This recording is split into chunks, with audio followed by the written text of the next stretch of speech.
Field Yates handles fantasy football and is an NFL draft analyst for the ESPN family. Field, Jordan Reed, Matt Miller, OG Mel Kiper. The mothership still rules the roost with all of that. And please follow our next Combine Covenant guest via Twitter, if you are so inclined, at Field Yates. Field, it's Paul Allen, and truly, it's excellent meeting you, ma'am. Hey, right back to you. Thanks for having me on. Always love hearing your iconic call, so it's a real thrill to be on with you talking to Combine, which I know that the draft coverage has become almost a 365-day-a-year event, but it truly feels like the energy is shifting this week specifically as people are realizing how much 2 months from right now, which is when the NFL draft begins, can totally reshape the franchise's fortunes. And there are some teams that are saying to themselves, man, it looked real good last year, but it can with one good draft, which we are now just 2 months away from. No doubt, my brother, and thanks for the nice words. And by the way, the genesis of this confab involves meat sauce from the Power Trip Morning Show. He complimented Field on X. Field responded. So I gravy trained the moment and asked Field to join. He accepted, and here we are. And honestly, this all personifies congeniality, don't you think? Absolutely. Big shout out to him, by the way. And baby Louie, who I got to tell you, my kids are, I don't know exactly how many months old Louie is, but I think he's got my 1.5-year-old by a few pounds already. So Louie might be a starting linebacker for Brian Flores in about 20 years.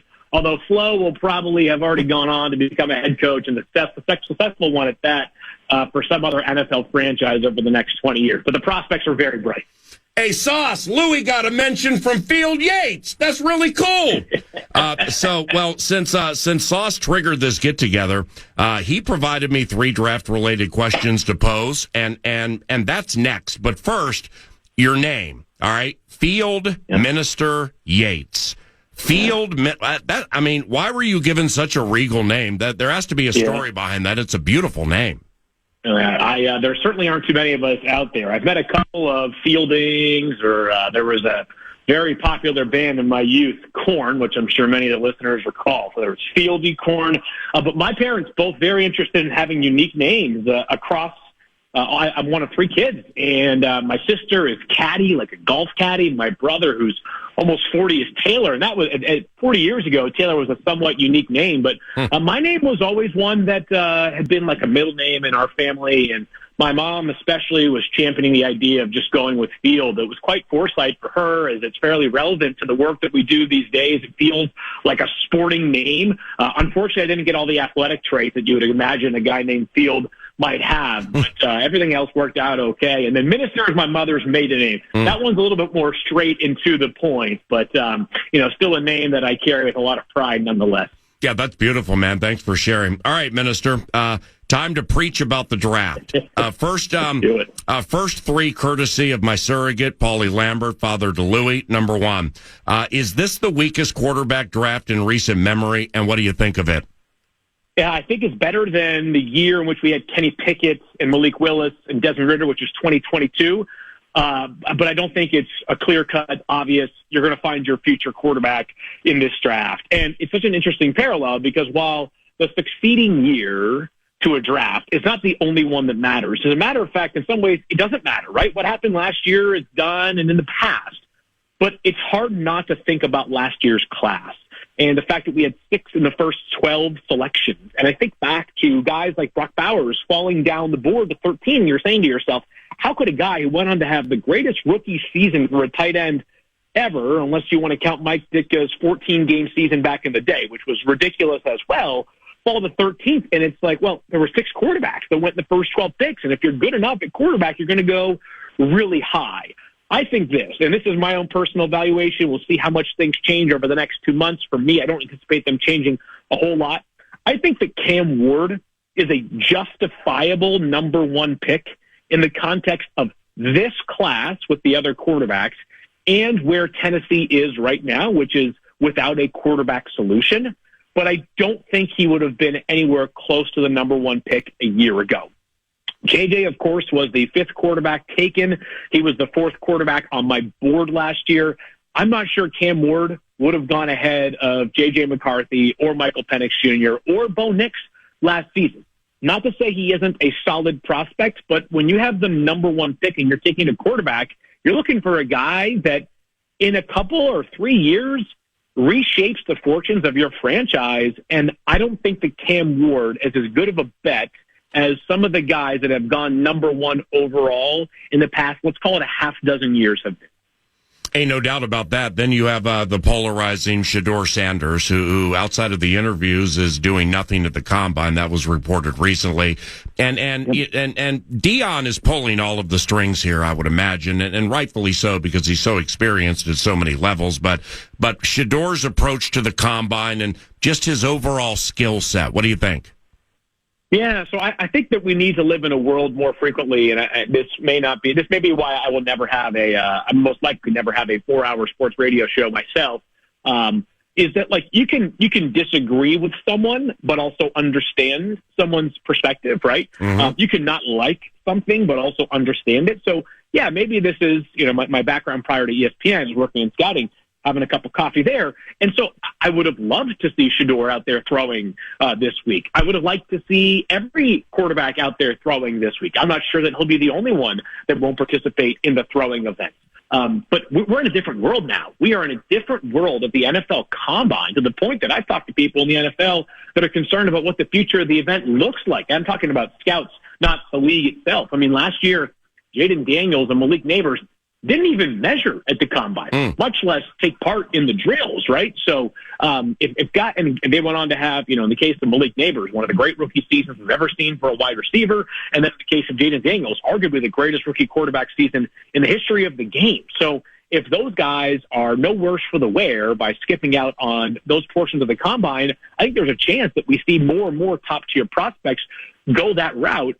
Meanwhile, my personal opinion would be there is value in throwing, and it is because the name of this event, not the combine, but the draft, is how do you stack up relative to other options at your position, because that's going to determine how high you go. So I don't have a major cataclysmic issue with it, but in my own personal perfect world, I would love for all the quarterbacks to be throwing. As far as the skill set for Shedeur, just a beautiful pocket passer with time and space. It's as good as any player in the entire class at the quarterback position. Has tremendous experience, which we saw 2 quarterbacks last year with 5 full years of starting experience at the college level have great early success in both Jaden Daniels and Bo Nix. He is a fine athlete. I think that for those that maybe didn't watch him during the college seasons or just aren't as familiar, like you might think Deion Sanders' son is this superlative athlete. He's not that. He's fine. But mobility is not. He's not going to change the game with his mobility in the way that many of the other quarterback prospects that we've seen in recent years have been. The biggest question mark that I have for Shedeur is probably 2-pronged. One, accurate, very good touch, very good ball placement in general, not a rocket arm, right? This is a probably average arm strength by NFL quarterback standards. And then I think he needs to play a bit more urgently in the pocket. He led FBS in sacks taken last year, which, to be clear, was in large part due to an offensive line that was better than 2023, but still not great for Colorado. But he also, I think, has this tendency to try to prolong plays a half count too far, and that results in maybe not just a sack, but a bad sack. There's a big difference, in my opinion, between a 4-yard sack and a 12-yard sack. And I feel like Shedeur has to refine that area of his game. Sometimes the half bad play is better than the really bad play. That context was elite. Thank you very much for that, Field Yates, ESPN. And with the Sanders name and the Sanders family, the less ballyhooed Sanders would be Shiloh. Would you consider him a middle of the road safety? I think he probably has. I think if he gets drafted, it's somewhere late in day 3. Right. The combine and the non-combine invites, and then the draft process. I mean, Ivan Pace is a good recent example in Minnesota of an undrafted guy who's made a huge mark on the team. He wasn't even drafted. But Shiloh not being invited to the combine is, I think, a little bit reflective of where the league has him. There are a couple of guys that I was surprised were not invited to the combine that I have what I would determine a draftable grade on them. Shiloh probably is back end of day 3. He'll be somewhere on a roster at some point. I am just not totally convinced that he'll be in the draft process itself. But still, I would say that whether you're drafted or not drafted, just that is have 2 children, make the NFL on a roster for however long it lasts is an unbelievable accomplishment, no matter how they arrive there. Number 2 from the Saucy, the genesis of this chat with Field Yates from ESPN. Is Abdul Carter the best player in the draft, and if so, why? Yeah, it's one thing that, and maybe I need to refine my sword a little bit when it comes to, some of these combative, this or that arguments is I believe that Abdul Carter and Travis Hunter are in a tier by themselves. I might view it as, what do you need? What are you looking for? But in a vacuum, I think there are going to be probably more teams with Abdul Carter having a higher grade. More teams that if they were in the Titans position with the first pick in the draft and they already had a quarterback, or they did not feel as though the options this year, Cam Ward and Shedeur Sanders most notably, warranted number 1 overall pick consideration, they would take Abdul Carter over Travis Hunter. But not all of them. And so I've maintained Travis Hunter as my number 1 overall prospect just because I really do believe there is Pro Bowl caliber ability on both sides of the ball. I'm more bullish on him as a wide receiver than as a corner. There have been many people, smart people like my colleagues, Jordan and Matt and Mel, that you talked about. Jordan, I know, has been banging this drum for a while, is that maybe the most logical path for him is a full-time corner and a part-time wide receiver. It's harder to find elite corners than it is to find elite wide receivers.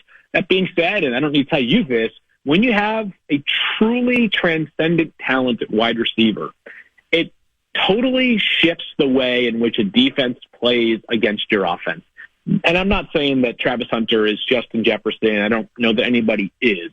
I'm just saying that if there is a developmental arc that can get him into the neighborhood of elite wide receiver 1 status, which I believe there is, I don't think that is a less valuable role relative to a top pass rusher, that we should shut the door on Hunter playing the majority of the snaps at wide receiver and some snaps at cornerback.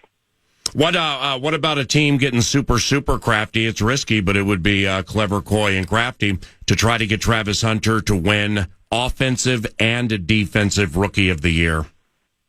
We have seen, and this happens more in the NBA, where midway through the season, they start marketing campaigns, and every reporter that shows up at the stadium gets a little pamphlet that says, hey, whatever it is, Travis Hunter for rookie of the year, and here are the 10 stats that tell the story that you need to know. I think there's using history as a data point, I think is useful because we got a lot of years that we can look back upon. I know that there's basically zero precedent to go both ways. We've had guys that have been two-way products or two-way standouts at different points of their football career. Patrick Peterson, Chris Gamble from Ohio State, who ended up getting drafted by the Panthers. But Gamble had kind of declared one side of the ball by the end of his college career. It's been a long time. Even Charles Woodson was more of a defensive player than he was an offensive player. I just don't know. And Mel probably is the exact right person to ask this question because he's been doing this for 47 years, remarkably. I just don't know that we've had a guy like Travis Hunter who the endurance that is required to play both sides of the ball is so special that I'm not betting against him. And I know that many people are going to want to sort of state the case he's going to be this first and that second, whether it's corner first or wide receiver first and the opposite second.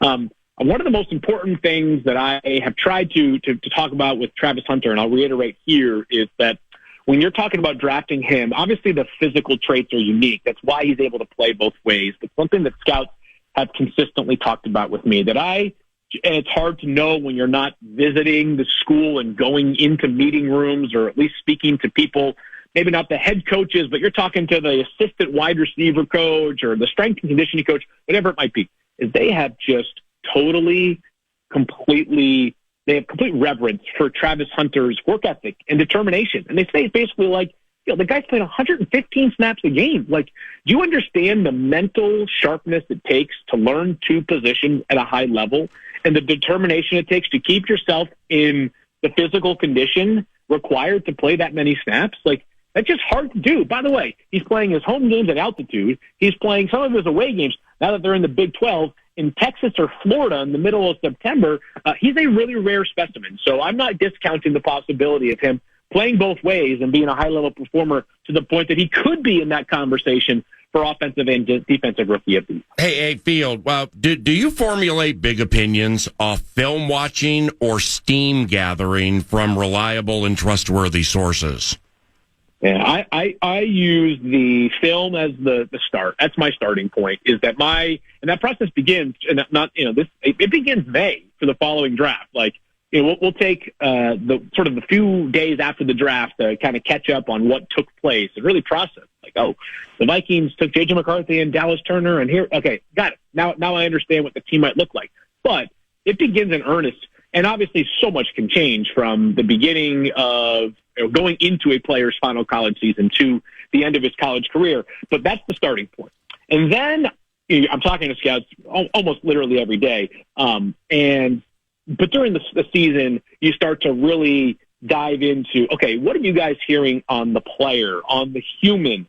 What are the injury concerns, right? We're going to go to Indianapolis this week, and some guys are going to get flagged. You're going to find out, hey, this guy that I had a big grade on, he might not go in the first 12 picks anymore because he's got a medical red flag that maybe he's more like a top 20 pick. And that information process will continue all the way up until the days before the draft, really even the day of the draft. So I try to use the film as really the foundation of what I am seeing and what I am saying.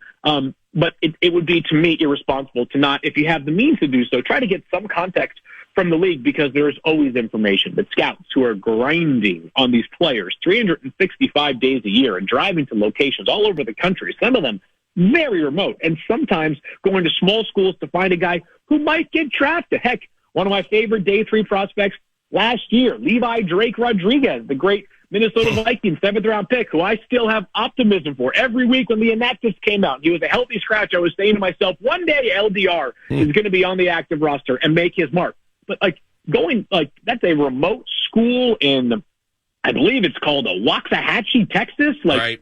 Scouts are putting the time in there to go find these hidden gems. So I think that their context and their insight is very, very valuable. Now, Field, lastly, number 3, at the running back class and how deep and rich supposedly it is and how ballyhooed some of these backs are. Teams, and you know this, but teams with good running backs and tight ends, they've done a lot of damage in the National Football League for a long, long time. So do you sense in any way teams are starting to fade wide receivers a little bit? If they are, I think it's crazy business. I really do. And I think this year is a good testament to it. I know that everybody has talked about it, but let me just reiterate how exceptional this draft class is. Getting ready for the combine these past few days, I've been trying to sort of revisit some of my players, and I dove in on 3 separate running backs last night. That I don't think they're certainly not day 1 guys. Maybe not day 2 guys. Maybe one of them will make it into day 2, but they're probably day 3 guys. And I'm sitting there thinking to myself, 3 names. I'll give you the 3 names. Kyle Monangai, who's the starting running back for Rutgers, who in 4 years never fumbled. The guy led the Big Ten in rushing 2 years ago, second in scrimmage yards this past year in the Big Ten, which, as you know, loaded conference. Then you go to Damian Martinez, who spent 1 season at Miami after 3 at Oregon State, where he was the offense there. The guy's a good-looking player, had a long 60-plus-yard run in the bowl game to kind of seal his college career. And then Ja'Cory Krosky-Merritt, who played at Alabama State for 4 years, then went to New Mexico for a season, then played 1 game for Arizona this past year. He was a highly touted transfer, and then was ruled ineligible for the rest of the season. He had this great Shrine Bowl with 2 touchdowns, over 100 rushing yards, and you're like, all 3 of these guys could play on Sundays right now.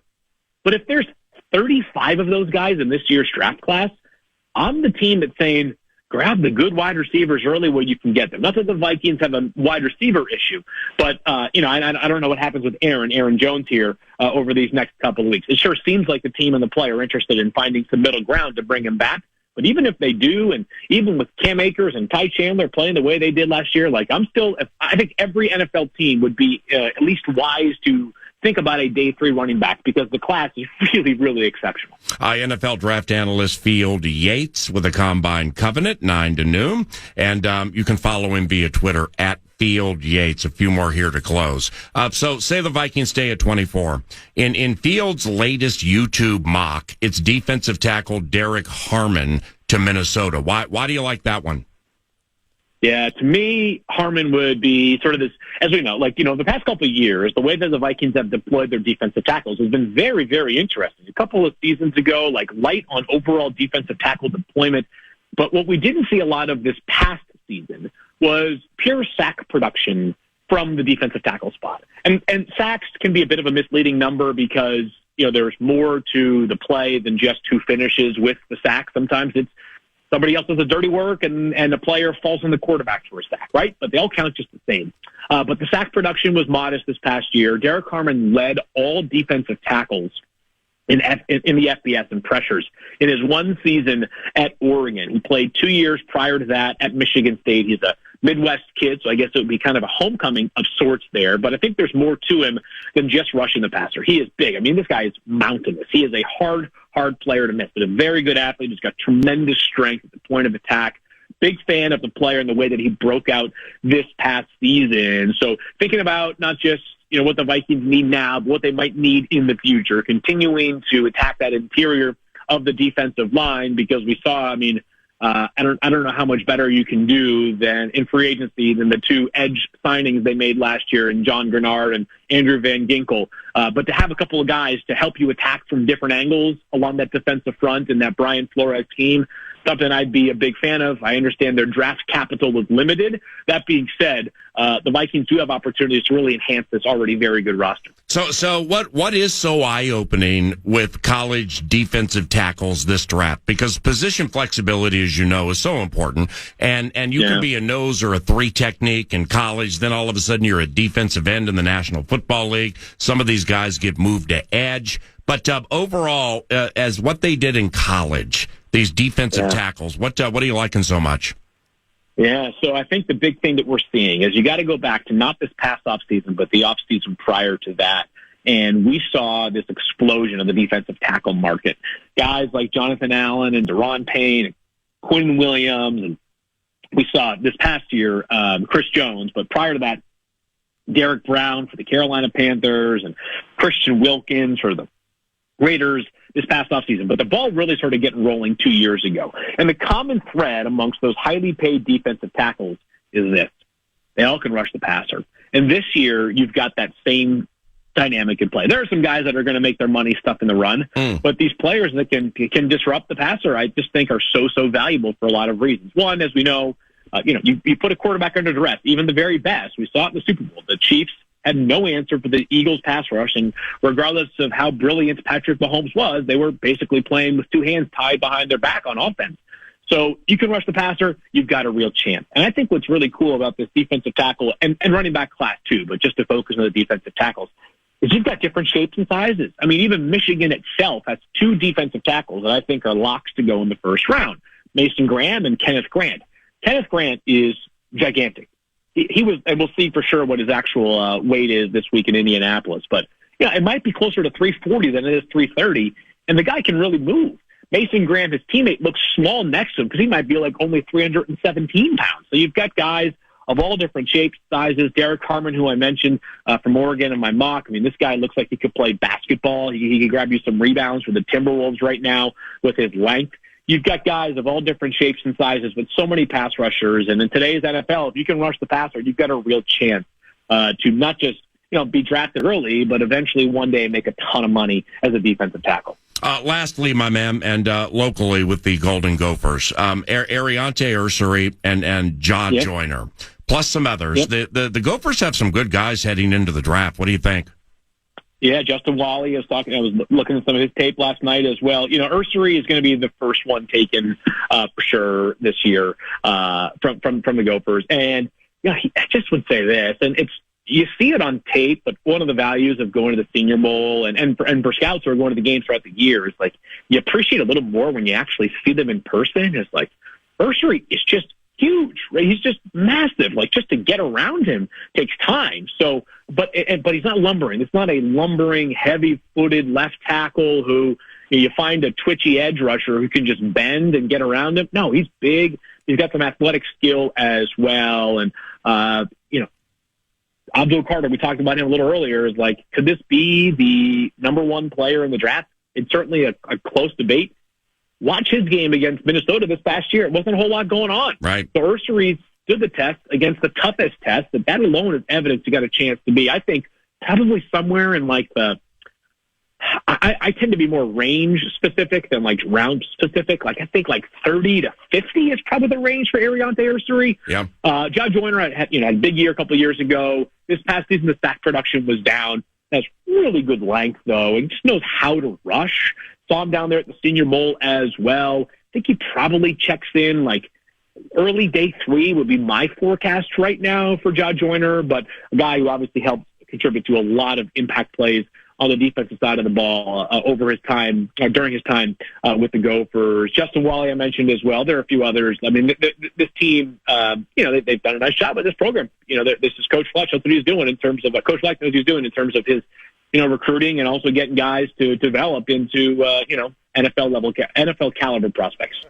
Field Yates, ESPN draft analyst, with some high-end knowledge shared via the 2025 NFL Combine.